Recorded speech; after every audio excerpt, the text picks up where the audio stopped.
यह कहानी महाभारत के युद्ध से ठीक पहले की है, जब कर्ण ने पहली बार दुर्योधन को बर्बरीक को मारने से रोका। यह कथा केवल युद्ध नहीं, धर्म, बुद्धि और भविष्य की समझ की कहानी है। कुरुक्षेत्र का मैदान सज चुका था। शंखनाद की गूंज अभी शुरू नहीं हुई थी, पर दोनों सेनाओं के बीच एक नाम तेजी से फैल रहा था, बर्बरीक।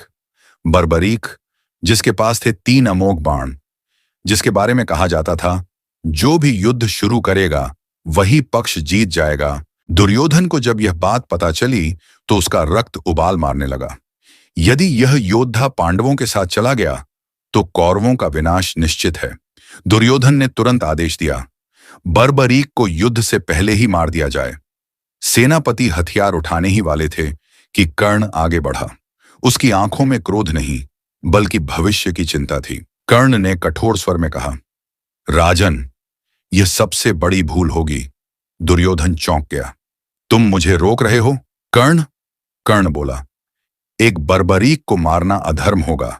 वह युद्ध करने नहीं आया है, वह तो केवल धर्म जानने आया है। निहत्थे और अतिथि योद्धा को मारना कौरवों के विनाश का कारण बनेगा। कर्ण ने कहा, उसके पास 3 ऐसे बाण हैं जो देवताओं को भी कंपा देते हैं। यदि हम उस पर आक्रमण करेंगे तो वह अकेला ही पूरी सेना का अंत कर देगा। कर्ण जानता था, श्री कृष्ण स्वयं बर्बरीक की परीक्षा लेने वाले हैं। कर्ण बोला, जहां कृष्ण होते हैं वहां बल नहीं, बुद्धि चलती है। यदि दुर्योधन ने हस्तक्षेप किया तो कृष्ण की लीला भंग हो जाती और उसका परिणाम कौरवों के लिए भयानक होता। यहां एक रहस्य छिपा था।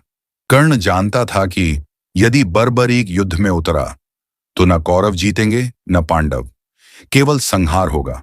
कर्ण स्वयं महान योद्धा था, पर वह नहीं चाहता था कि युद्ध अधर्म के मार्ग से जीता जाए। यही कारण था कि वह दुर्योधन के पक्ष में होते हुए भी अधर्म का साथ नहीं दे सका। अंततः श्री कृष्ण स्वयं आए, ब्राह्मण का वेश धारण किया। उन्होंने बर्बरीक से शीश दान मांगा। बर्बरीक ने बिना हिचक अपना शीश दान कर दिया। युद्ध समाप्त हुआ और बर्बरीक का शीश कुरुक्षेत्र से सब देखता रहा।